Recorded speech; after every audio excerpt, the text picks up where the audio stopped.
जय हिंद दोस्तों। आज की हमारी वीडियो रहेगी। आज हम 78 आर्टिकल के आगे के आर्टिकल देखेंगे और पिछली वीडियो में हमने 78 तक हमने डिस्कस कर लिया था। आज हम डायरेक्ट टॉपिक के ऊपर आते हैं, ज्यादा बातचीत नहीं करेंगे।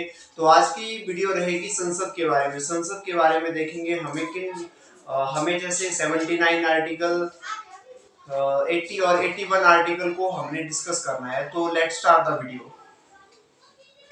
तो सबसे पहले आप देखो जो संसद है, यहाँ पर मैं आपको बता देता हूँ थोड़ा सा पहले। संसद एक बिल्डिंग का नाम है जिसमें दो सदन है, एक राज्यसभा और एक लोकसभा, जिसमें दो सदन है। तो राज्यसभा और लोकसभा ये एक बिल्डिंग है और इसमें सेंटर में एक सेंट्रल हाउस है। तो संसद में दो सदन है, याद रखना है, दो सदन लोकसभा और राज्यसभा। इसके अंग तीन है, लोकसभा, राज्यसभा और राष्ट्रपति। अब राष्ट्रपति इसका अंग इसलिए है क्योंकि राष्ट्रपति के बगैर संसद बेकार है। क्योंकि पहले लोकसभा में बिल पास होगा, फिर राज्यसभा में बिल पास होगा, तो उसके बाद एंड लास्ट में वे राष्ट्रपति के पास जाएगा। राष्ट्रपति उसके ऊपर सिग्नेचर करेगा, उसके बाद वो एक कानून बनेगा भारत के नागरिकों के लिए। तो ये आपको समझना बहुत जरूरी है। तो अगर पेपर में आपको क्वेश्चन आता है कि राज्यसभा के कितने सदन है, तो दो सदन है। अंग अगर बताना है तो कितने हैं, तो वे अंग इसके तीन होंगे। तो यहां तक आपको समझ में आएगा। और राज्य जो संसद भवन है उसका निर्माण किसने किया है? एडमिन लुटियन ने उसका निर्माण किया है। तो एडमिन लुटियन ने जो जितनी भी पुरानी सरकारी बिल्डिंगें हैं उनका निर्माण उसी ने किया है, एडमिन लुटियन ने किया है। तो ये बातें आपको मैंने संसद के बारे में कुछ बताई और 79 आर्टिकल में इसका वर्णन किया है। तो अब मेन टॉपिक जो है लोकसभा, राज्यसभा और लोकसभा है। तो यहाँ पर मैंने अपने पीछे लिख भी ले लिया है, डिफरेंस भी आपको क्लियर हो जाएगा। तो हम वन बाय वन देखते हैं। सबसे पहले है अनुच्छेद 80 में राज्यसभा का वर्णन किया गया और 81 में आपका लोकसभा का वर्णन किया गया है।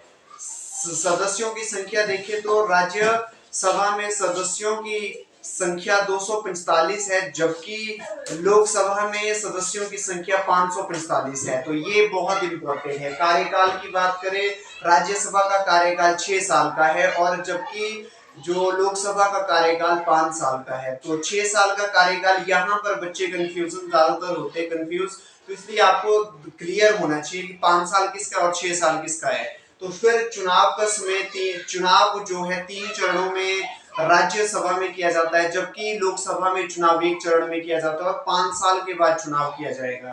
तो स्थायी सदन इसलिए कहा गया है क्योंकि राज्यसभा कभी भंग नहीं होता, इसलिए इसको स्थायी सदन कहते हैं।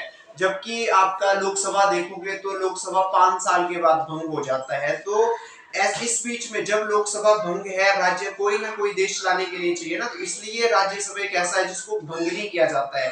तो इस बीच में जब लोकसभा भंग होता है तो राज्यसभा के पास सारी अथॉरिटी होती है। वे हर एक, अगर देश के ऊपर आपत्ति आती है तो ऐसे में संसद में जो राज्यसभा है वे कानून बना सकती है देश की जनता के हितों के लिए। फिर शिक्षित सदन इसलिए कहा जाता है राज्यसभा को क्योंकि यहाँ पर शिक्षित वर्ग ज्यादा होता है, कुलपति, वाइस चांसलर वगैरह, ज्यादातर यहाँ पर वेल एजुकेटेड लोग एमपी सांसद बनते हैं राज्यसभा में। और जबकि इसको जो लोकसभा को अशिक्षित सदन कहते हैं। क्यों कहते हैं अशिक्षित सदन? क्योंकि लोकसभा में देखो आप 10 पास वाला भी एमपी बन जाता है। तो इसके लिए जरूरी क्या है कि यहाँ पर लोगों के साथ अगर आपकी अटैचमेंट है, आपने जनहित में काम किया है, तो आप यहाँ के सदस्य बन सकते हैं। यहाँ पर प्रत्यक्ष रूप से होता है। और यहाँ लिख भी ले लिया है मैंने, एक मिनट। आयु अगर बात करें तो राज्यसभा के सदस्यों के लिए 30 साल आपकी आयु होनी चाहिए, आप तभी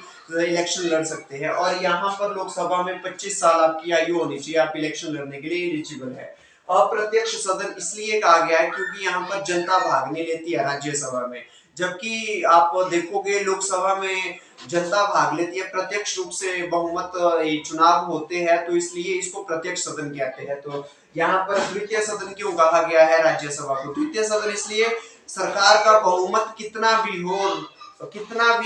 हो सदन में, तो कभी भी प्रधानमंत्री का चुनाव नहीं होगा। जबकि लोकसभा में आप देखोगे 273 सीटें अगर जिस सरकार की आएगी, जिस सरकार के पास बहुमत है तो उसका प्रधानमंत्री बनेगा और वही मंत्रिमंडल का अध्यक्ष, मंत्री परिषद का अध्यक्ष वही प्रधानमंत्री होता है और राष्ट्रपति को हर एक सदन की बातें बताने के लिए वह उत्तरदायी होता है। तो लास्ट मैंने यहाँ पर किया 2 साल के बाद चुनाव, ये बहुत इंपॉर्टेंट है और यहाँ पर 5 साल के बाद चुनाव किया जाता है। तो यहाँ ये आपको जरूरी समझना बहुत है क्योंकि 3 चरणों में चुनाव किया जाता है, एक अनुपात, मतलब कि 6 साल, जैसे 2022, 2024, 2026, 2028, मान के चलो जो 2022 में आया है, 22, 23, 24, 25, 26, 27, 28, 6 सालें पूरी हो गई। जो 24 में आया है उसका अब देखो 30 में, 24 में चुनाव हो गए, बाद में उसके 30 में होगी, 24, 25, 26, 27, 28, 30। तो जिस तरह से 26 का जो होगा उसका 32 में होगा, तो इसके तरह से क्या, इस तरह से क्या होगा, 22 में भी होंगे, 24 में भी होंगे, 26 में भी होंगे।